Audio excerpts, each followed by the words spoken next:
और बुलेटिन की शुरुआत बड़ी खबर से करते हैं। धनबाद के केंदुआडीह में जहरीली गैस का संकट लगातार गहराता जा रहा है और अब तक इसका कोई ठोस समाधान भी सामने नहीं आ पाया है। गैस की चपेट में आने से 2 महिलाओं की अब तक मौत हो चुकी है, जबकि कई लोग बीमार पड़ रहे हैं। हालात की गंभीरता को देखते हुए जिला प्रशासन लगातार राहत और बचाव कार्य में जुटा हुआ है। बावजूद इसके गैस रिसाव के बीच लोगों की जान पर खतरा बना हुआ है। हाल यह है कि बच्चे भी अपनी जान जोखिम में डालकर स्कूल जाने को मजबूर हैं। देखिए हमारी एक खास रिपोर्ट। धनबाद की धरती पर मौत का धुआं, कब बंद होगा गैस का रिसाव? जी हां, धनबाद के केंदुआडीह में जहरीली गैस का संकट गहराता जा रहा है। अब तक कोई समाधान निकल नहीं पाया।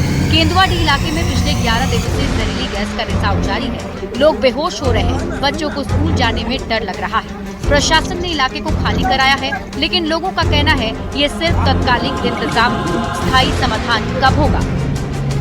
पहले दिन जब बुधवार को यहाँ पे गैस निकला था तो उसमें पूरे बच्चे भरे हुए थे, तो दोपहर अचानक खबर हो गई गैस निकल रहा है, तो विभाग से आके छुट्टी दी। हम लोग खाना वाना खिला के उस दिन छुट्टी दे दिए। दूसरे दिन से बच्चे आना कम हो गए। मेरा 8 गो बाल बच्चा है, 4 बेटा 4 बेटी। घर में सोते हैं, डर लगता है। वहाँ तौसी आता है, तौसी सोते रहते हैं। खाना वाना पीता, खाना वाना सब ऐसे बनाते हैं, खाते हैं। वो स्कूल बहुत ज्यादा ही दूर है, वहाँ जाने में बहुत परेशानी होती है हम लोग को, और गैस लीक हुआ है उसकी वजह से।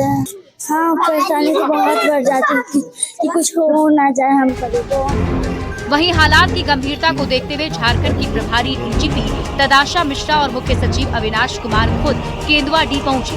दोनों अधिकारियों ने गैस प्रभावित क्षेत्रों का दौरा किया और राहत शिविर का जायजा भी लिया। लोगों से बातचीत कर उनकी समस्याएं सुनी।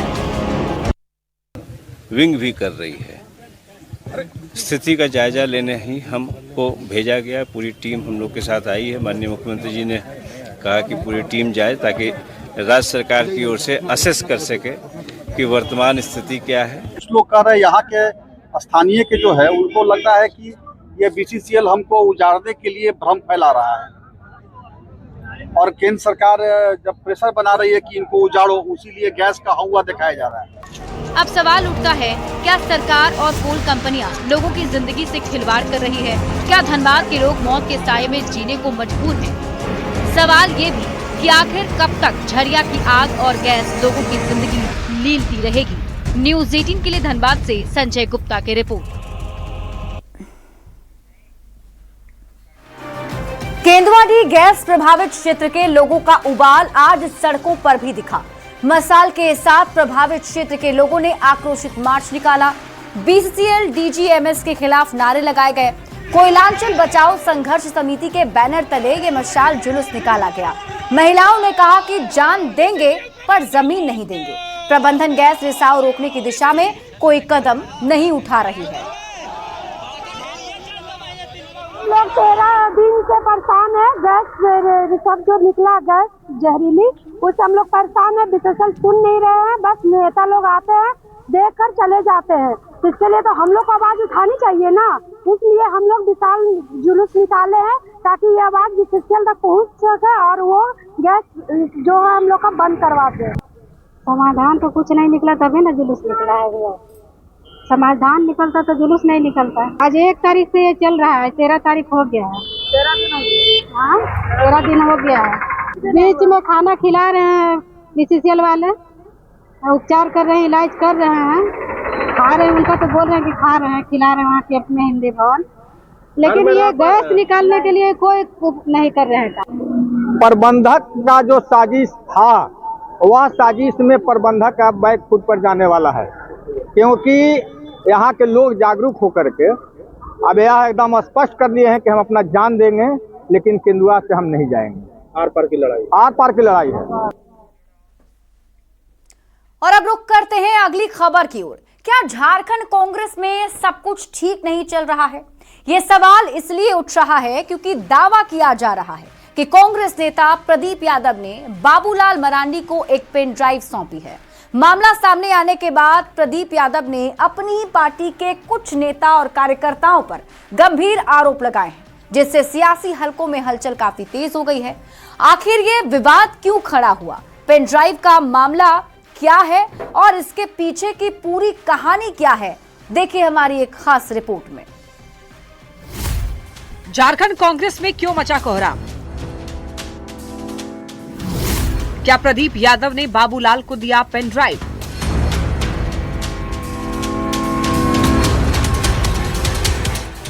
झारखंड कांग्रेस में सब कुछ ठीक नहीं चल रहा है। सदन के दौरान भी कांग्रेस विधायक दल के नेता और कांग्रेस के विधायकों के बीच तीखी बहस देखने को मिली थी और अब विधानसभा सत्र खत्म होने के बाद भी कांग्रेस विधायक दल के नेता प्रदीप यादव के एक वीडियो ने राज्य की सियासत तेज कर दी है, जिसने कांग्रेस के आंतरिक कलह को उजागर कर दिया। दरअसल पिछले दिनों एक वीडियो सोशल मीडिया पर वायरल हुआ। इस वीडियो में विधायक दल के नेता प्रदीप यादव और बीजेपी प्रदेश अध्यक्ष नेता बाबूलाल मरांडी के बीच कुछ बातचीत चल रही है। वहीं इस वीडियो के वायरल होने के बाद कांग्रेस विधायक दल के नेता प्रदीप यादव ने ये कहा कि वीडियो को दिखाकर जो बातें प्रस्तुत की जा रही है वो पूरी तरीके से भ्रामक है। ये पूरा प्रकरण एक सुनियोजित षड्यंत्र की ओर संकेत करता है। प्रदीप यादव ने अपनी पार्टी पर सवाल उठाते हुए कहा कि कांग्रेस के अंदर एक विशेष लॉबी लगातार उन्हें बदनाम करने का प्रयास कर रही है और इसी लॉबी के लोग कांग्रेस को तोड़ने का भी प्रयास करते हैं। प्रदीप यादव के इस पोस्ट के साथ ही सियासत भी खूब हो रही है। कांग्रेस प्रवक्ता राकेश सिन्हा ने ये कहा कि कांग्रेस ऐसे मामले को लेकर गहन चिंतन कर रही है। तो स्वाभाविक तौर पे उस नामों का खुलासा भी उनको कर देना चाहिए। तमाम चीजें प्रदेश अध्यक्ष और प्रदेश प्रभारी के संज्ञान में है और कांग्रेस इन मुद्दों को लेकर के गहन चिंतन भी कर रही है। वहीं इस मामले में बाबूलाल मरांडी ने कहा किसी भी तरीके का कोई पेन ड्राइव शेयर नहीं हुआ है। देखिए, मैं कहूँगा ये तो गलत बात है। अगर मैं ये कह रहा हूँ, नाम मैं नहीं बताऊंगा, लेकिन अगर किसी ने हमें ये टेप दिया है उस पेन ड्राइव, तो मीडिया के लोगों ने हमको दिया है। आप खोजते रहिए कौन मीडिया के लोग दिया है। अरे घनिष्ठता मेरा सबसे है भाई, किस विधायक से मेरा घनिष्ठता नहीं है बताओ। जो विधायक बोले कि नहीं उनसे हमारा बहुत दूरी है। अब देखना ये होगा पार्टी आलाकमान किस तरीके से इस कलह को सुलझाती है और आपसी तालमेल बिठाती है। न्यूज़ 18 के लिए रांची से संवाददाता गौरव झा की रिपोर्ट। दिल्ली के रामलीला मैदान में 14 दिसंबर को आयोजित होने वाली वोट चोर गद्दी छोड़ महारैली में झारखंड से बड़ी भागीदारी देखने को मिलेगी। पूर्व मंत्री सह प्रदेश कार्यकारी अध्यक्ष बंधु तिर्की के नेतृत्व में कांग्रेस के नेता और कार्यकर्ता बड़ी संख्या में दिल्ली पहुंच भी चुके हैं। इस रैली में कृषि मंत्री शिल्पी नेहा तिर्की भी मौजूद हैं। रैली से पहले बंधु तिर्की की अगुवाई में पार्टी नेताओं ने दिल्ली के राजघाट स्थित राष्ट्रपिता महात्मा गांधी की समाधि पर श्रद्धा सुमन अर्पित किए। इस मौके पर टाना भगत समुदाय के लोगों ने विशेष प्रार्थना कर महात्मा गांधी को श्रद्धांजलि दी। रांची, गुमला, सिमडेगा, लोहरदगा, लातेहार, पलामू, खूंटी, चतरा समेत झारखंड के कई जिलों से टाना भक्तों का एक बड़ा समूह महारैली में शामिल होने के लिए दिल्ली पहुंचा है। इसके साथ ही छत्तीसगढ़ से आए टाना भगत भी इस समूह में शामिल हैं। राजघाट के बाद सभी नेता कांग्रेस मुख्यालय इंदिरा भवन पहुंचे, जहां संगठन महासचिव केसी वेणुगोपाल और झारखंड प्रदेश प्रभारी के राजू ने सभी का स्वागत किया। इस दौरान मंत्री शिल्पी नेहा तिर्की और पूर्व मंत्री बंधु तिर्की के साथ राष्ट्रीय नेताओं ने रैली से जुड़ी रणनीति और कार्यक्रम की जानकारी साझा की। वहीं कांग्रेस की इस रैली पर रांची पहुंचे बीजेपी के राष्ट्रीय महामंत्री तरुण चुग और झारखंड प्रभारी लक्ष्मीकांत वाजपेयी ने कांग्रेस और राहुल गांधी पर जमकर हमला बोला। बीजेपी नेताओं ने कांग्रेस की रैली को भ्रम फैलाने की राजनीति बताया है। फैलाना, झूठ बोलना, इसके हैबिचुअल ऑफेंडर है राहुल गांधी। एक विदेशी टूल किट के अंतर्गत लगातार भारतीयता, भारत का दृष्टिकोण, भारत के इंस्टीट्यूशंस, उनको बदनाम करने का षड्यंत्र चला। आदमी जब हताश, निराश और बौखलाया हुआ होता है और ऐसे चौराहे पर खड़ा होता है जहाँ से उसको रास्ता नहीं दिखता, तो 2 कदम इधर पड़ता, फिर देखता गलत साइड से भागे, फिर 2 कदम दूसरी तरफ पड़ता है। राहुल गांधी आज दिग्भ्रमित हैं और उसी लाइन पर वो काम कर रहे हैं। और अब रुक करते हैं अगली खबर की ओर। मुख्यमंत्री हेमंत सोरेन ने बिना किसी सुरक्षा काफिले और सूचना के रांची का औचक निरीक्षण कर प्रशासन को भी चौंका दिया। मुख्यमंत्री ने शहर के अलग अलग इलाकों में पहुंचकर व्यवस्थाओं की जमीनी हकीकत खुद देखी और आम लोगों की रोजमर्रा की परेशानियों को नजदीक से समझा। निरीक्षण के दौरान मुख्यमंत्री ने यातायात व्यवस्था, पैदल यात्रियों के लिए सुविधाएं, साफ सफाई की स्थिति, सार्वजनिक स्थलों की हालत और नागरिक सुविधाओं का बारीकी से अवलोकन किया। मौके पर मौजूद अधिकारियों को निर्देश दिया कि शहरवासियों के आवागमन और ईज ऑफ लिविंग को बेहतर बनाने के लिए त्वरित और प्रभावी कदम उठाएं।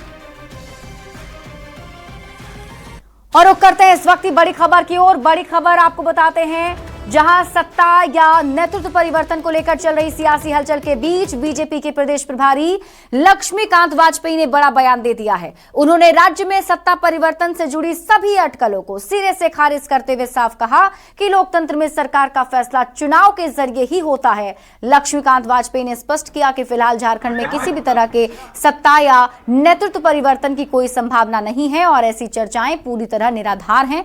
उन्होंने कहा कि इस तरह की बातें अगले चुनाव के बाद ही धरातल पर उतर सकती हैं, उससे पहले नहीं। सत्ता परिवर्तन देखिए, चुनाव होकर चुका और अगला चुनाव का इंतजार करना चाहिए। सत्ता परिवर्तन करने में लोकतंत्र में चुनाव ही एक ऐसी पद्धति है और फिर सत्ता परिवर्तन जनता करती है, व्यक्ति नहीं करते हैं। अगला चुनाव आएगा, जनता का जो निर्णय होगा फिर स्वीकार किया जाएगा। गोड्डा के सनातन घाट में बालू के अवैध खनन को लेकर झारखंड बीजेपी अध्यक्ष बाबूलाल मरांडी ने गंभीर सवाल खड़े किए हैं और इस मामले की केंद्रीय एजेंसी से जांच कराने की मांग की है। बाबूलाल मरांडी ने कहा कि राज्य के लगभग सभी हिस्सों में अवैध कारोबार धड़ल्ले से चल रहा है और बालू व खनिजों की खुलेआम लूट हो रही है। उन्होंने आरोप लगाया कि इस अवैध खनन को सत्ता में बैठे लोगों का संरक्षण प्राप्त है और इसी वजह से स्थानीय एजेंसियां निष्पक्ष और प्रभावी जांच करने में विफल साबित हो रही हैं। मरांडी ने राज्य सरकार पर निशाना साधते हुए कहा कि जब राज्य की एजेंसियां सही तरीके से काम नहीं कर रही हैं तो मजबूरी में केंद्रीय एजेंसी से जांच की मांग करनी पड़ रही है। झारखंड में अवैध बालू के कारोबार को लेकर आज बाबूलाल मरांडी ने एक ट्वीट करते हुए कहा है कि गोड्डा के सनातन घाट में लगातार बालू का अवैध उठाव हो रहा है, जिस पर की सीबीआई और ईडी की जांच होनी चाहिए। हमारे साथ बाबूलाल मरांडी जी हैं। बाबूलाल जी, क्या है ये बालू का खेल और कब तक चलेगा? तो खेल क्या है भाई, खेल तो साफ है ना। कब तक चलेगा तो हेमंत सोरेन बताएंगे। कब तक वो चोरी करवाएंगे, कब तक इसी प्रकार से इलीगल काम करवाएंगे, उनका काम है ठीक करना। और मामला एक सनातन घाट का आया था, इसलिए अभी मैंने कहा, एक तो हर घाट में यही है, पूरा राज्य में यही चल रहा है। जितना भी खनिजों के उसका बेहताशा लूट हो रहा है। जो भी लोग कंप्लेन करता है उसके ऊपर केस कर देता है भिन्न भिन्न प्रकार के। विधानसभा में मैंने विषय को रखा है। भाई आपका काम क्या है? मैं तो कहता हूं कि भाई आप सरकारी पदाधिकारी जो बैठे हुए, खास करके सूचना जनसंपर्क विभाग में या जो उसी में सब सोशल मीडिया सब कुछ देखना चाहिए, कहाँ कहाँ गड़बड़ी हो रहा है। उन लोगों के ऊपर कार्रवाई नहीं करे, उसको चेक करे, वास्तव में गड़बड़ी हो रहा है तो कार्रवाई करे वहाँ। और किसी ने कोई गलत इन्फॉर्मेशन दिया है तो उसको बुला करके पूछे कि साहब आपने ये गलत इन्फॉर्मेशन क्यों छापा, क्यों दिखाया। सत्ता के करीब रहने वाले लोग ही सनातन में बालू उठवा रहे हैं घाटों पर। भाई वही मैं कहा, दूसरा कौन, किसका हिम्मत है भाई? यहाँ जो लोग बैठे हुए हैं, एक लोग कुछ करेगा तो इसको तो पकड़ करके जेल में डाल देगा। सत्ता के जो करीब है, सत्ता का संरक्षण जिसको प्राप्त है, वही लोग ये सब काम करता है। दूसरा कैसे करेगा? कैसे हिम्मत करेगा दूसरा करने की? दूसरा करेगा तो उसको पकड़ करके जेल में डाल देगा। ईडी से भी जांच करने की मांग आपसे? स्वाभाविक है, कौन जांच करे? यहाँ की एजेंसी तो क्या जांच करेगी? इन लोगों के संरक्षण में तो गड़बड़ी हो रहा है, तो इनसे आप क्या उम्मीद कर सकते हो? बिल्कुल, हमारे साथ बाबूलाल जी थे जिन्होंने कहा कि किस तरीके से राज्य भर में बालू का अवैध उठाव हो रहा है और उस पर केंद्रीय एजेंसी जांच करे। गौरव झा, न्यूज़ 18, रांची। एसआईआर को लेकर जहां विपक्षी दल लगातार बीजेपी पर हमलावर हैं, वहीं बीजेपी ने इसे चुनाव आयोग की प्रक्रिया बताते हुए सभी आरोपों को खारिज कर दिया है। इस मामले में बीजेपी नेता नवीन जायसवाल ने कहा कि एसआईआर कोई पार्टी कार्यक्रम नहीं बल्कि चुनाव आयोग का संवैधानिक कार्य है। उन्होंने दावा किया कि वोटर लिस्ट में कई जगह गड़बड़ियां हैं। कोई भारतीय जनता पार्टी का कार्यक्रम नहीं चल रहा है। चुनाव आयोग स्वतंत्र संस्था है। लोग, विपक्ष के लोग भी हमेशा मांग करते रहे हैं कि वोटर लिस्ट में जो त्रुटि है उसको सुधार किया जाए। जिस तरह से कोई का डेथ हो जाता है तो उनका नाम वोटर लिस्ट से डिलीट होना चाहिए। कोई वोटर का वोटर लिस्ट में 2 जगह नाम है तो 1 जगह नाम होना चाहिए। और कोई अगर अवैध रूप से, जिस तरह से बांग्लादेशी और रोहिंग्या मुस्लिमों का कई जगह नाम दर्ज है, तो उनका नाम डिलीट के साथ डिपोर्ट होना चाहिए। और यहाँ रुक एक छोटे से ब्रेक के लिए, जल्द लौटते हैं वापस।